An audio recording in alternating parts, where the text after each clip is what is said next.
Hello friends, आज का topic है सिकंदर के बारे में। ठीक है। हम लोग इसके बाद मौर्य वंश को पढ़ेंगे। तो सिकंदर को पढ़ने से पहले हम लोग ये जान लेते हैं कि मौर्य वंश की स्थापना से पूर्व जो है भारत पर विदेशी आक्रमण हुए थे। फारसी आक्रमण हुए थे जिसे हम लोग ईरान के नाम से भी जानते हैं। उसके बाद जो है इसमें यूनानी आक्रमण भी हुआ था। ये सब मौर्य वंश के पूर्व हुआ था। तो हम लोग फारसी आक्रमण और यूनान आक्रमण के बारे में कुछ पढ़ लेते हैं। फिर नेक्स्ट वीडियो में हम लोग जो है मौर्य वंश को विस्तृत रूप में पढ़ेंगे।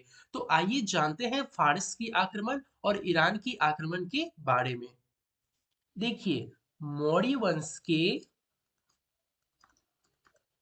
स्थापना के पूर्व जो है, मौर्य वंश के स्थापना के पूर्व जो है भारत पर विदेशी आक्रमण हुए थे।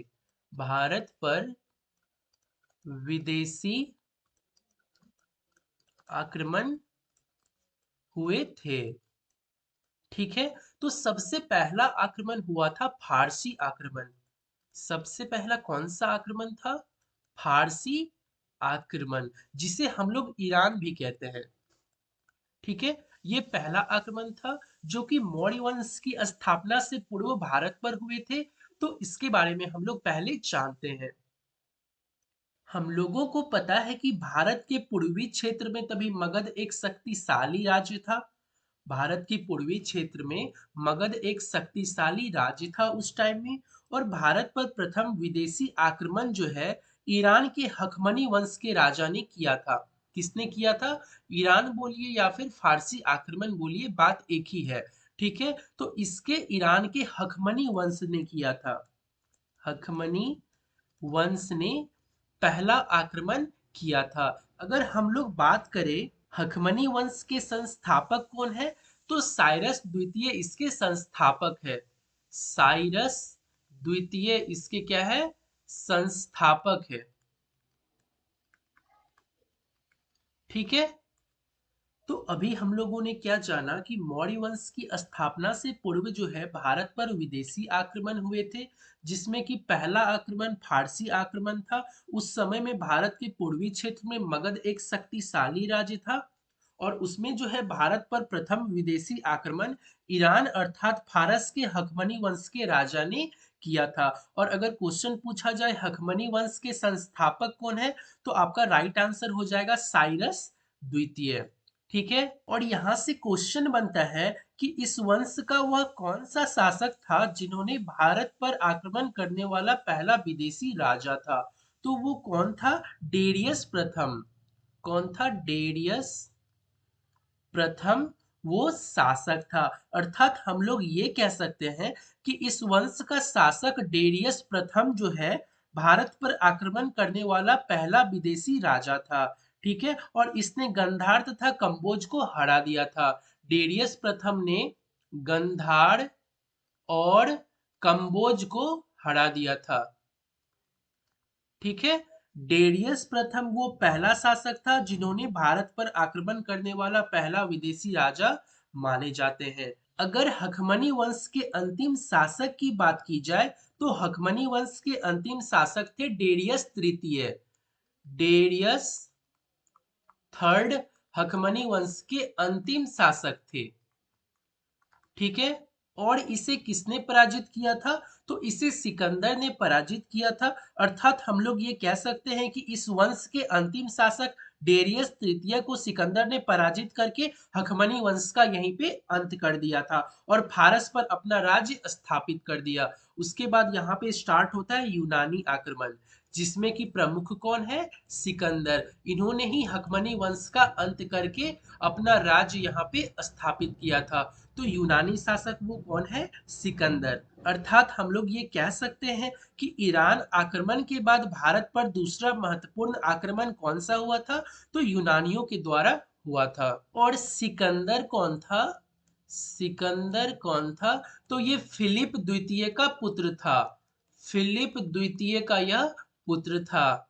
सिकंदर की माता का नाम क्या था? इसकी माता का नाम था ओलंपिया। ओलंपिया सिकंदर की माता का नाम था और उसके पिता का नाम फिलिप द्वितीय है। सिकंदर का मूल नाम जो है अलेक्जेंडर मेसोडोनियन के नाम से भी जाना जाता है। सिकंदर का मूल नाम किस नाम से जाना जाता है? अलेक्जेंडर मेसोडोनियन, मेसोडोनियन के नाम से जाना जाता है। ठीक है, तो अब हम लोग सिकंदर के बारे में विस्तृत रूप से यहाँ पर देखते हैं, जो कि यहाँ पे पॉइंट्स दिए हुए हैं।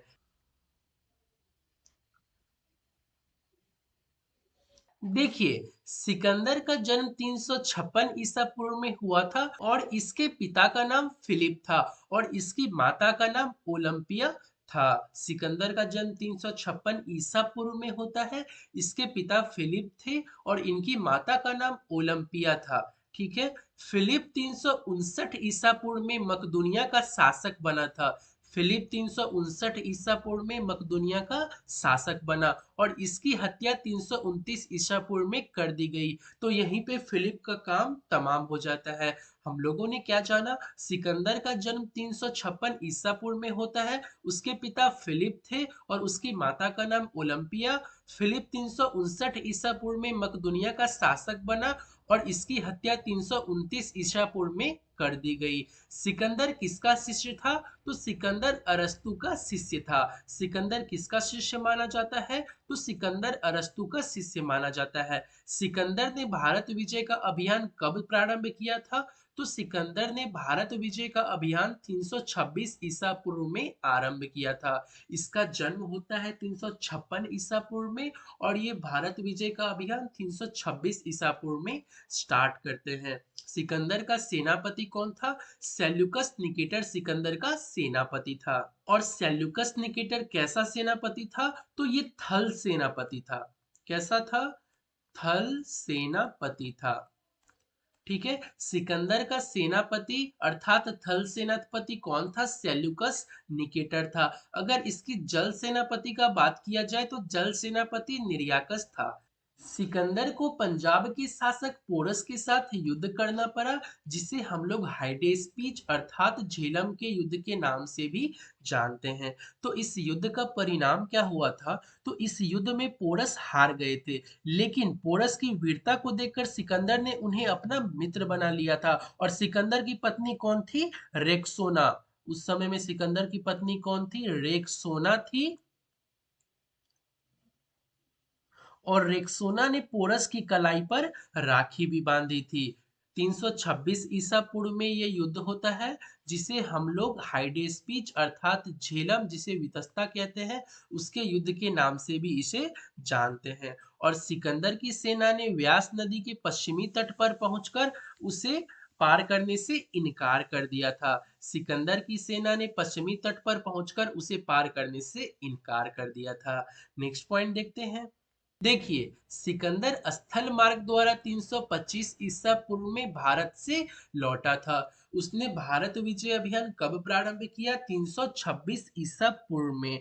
अगर आपसे ऐसा क्वेश्चन पूछा जाता है कि 326 ईसा पूर्व में कौन सा युद्ध हुआ था सिकंदर और पोरस के बीच में, तो वो युद्ध का नाम झेलम, वितस्ता या फिर हाइडेस्पीस का युद्ध भी आप लोग कह सकते हैं। और सिकंदर स्थल मार्ग द्वारा कब भारत से लौटा? 325 ईसा पूर्व में वो स्थल मार्ग द्वारा भारत से लौटा था। और 323 में सिकंदर की मृत्यु हो जाती है। सिकंदर की मृत्यु 323 ईसा पूर्व में बेबीलोन में 33 वर्ष की अवस्था में हो गई। सिकंदर का जल सेनापति का नाम निर्याकस और थल सेनापति का नाम सेल्यूकस निकेटर था। सिकंदर का जल सेनापति का नाम क्या था? निर्याकस था। सिकंदर का मृत्यु कब होता है? 323 ईसा पूर्व में बेबीलोन में 33 वर्ष की अवस्था में इसकी मृत्यु हो गई। तो सिकंदर के बारे में हम लोग क्या क्या जाने कि इसका जन्म मेसोडोनिया में हुआ था 356 ईसा पूर्व में। सिकंदर का जन्म कहाँ पर हुआ था? मेसोडोनिया में हुआ था 356 ईसा पूर्व में। मेसोडोनिया कहाँ पे है? तो मेसोडोनिया पेला में है। ठीक है, तो सिकंदर का जन्म हुआ था मेसोडोनिया में 356 ईसा पूर्व में। 328 ईसा पूर्व में जो है, 328 ईसा पूर्व में सिकंदर ने ईरान और अफगानिस्तान पर विजय प्राप्त किया था। किस पर? ईरान और अफगानिस्तान पर 328 ईस्वी में सिकंदर ने विजय प्राप्त किया था।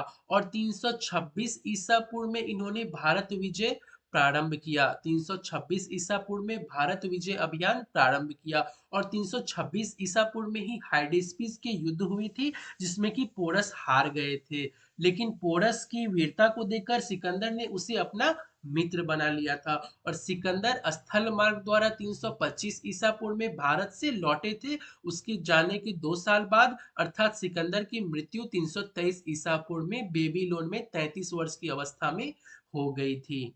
सिकंदर को पूरी दुनिया जीतने का सपना जो है किसने दिखाया था? अरस्तू ने दिखाया था। तो यहाँ पे सिकंदर टॉपिक कंप्लीट होता है। आगे हम लोग मौर्य वंश को विस्तृत रूप में देखेंगे नेक्स्ट वीडियो में। तो आज यहीं तक, धन्यवाद।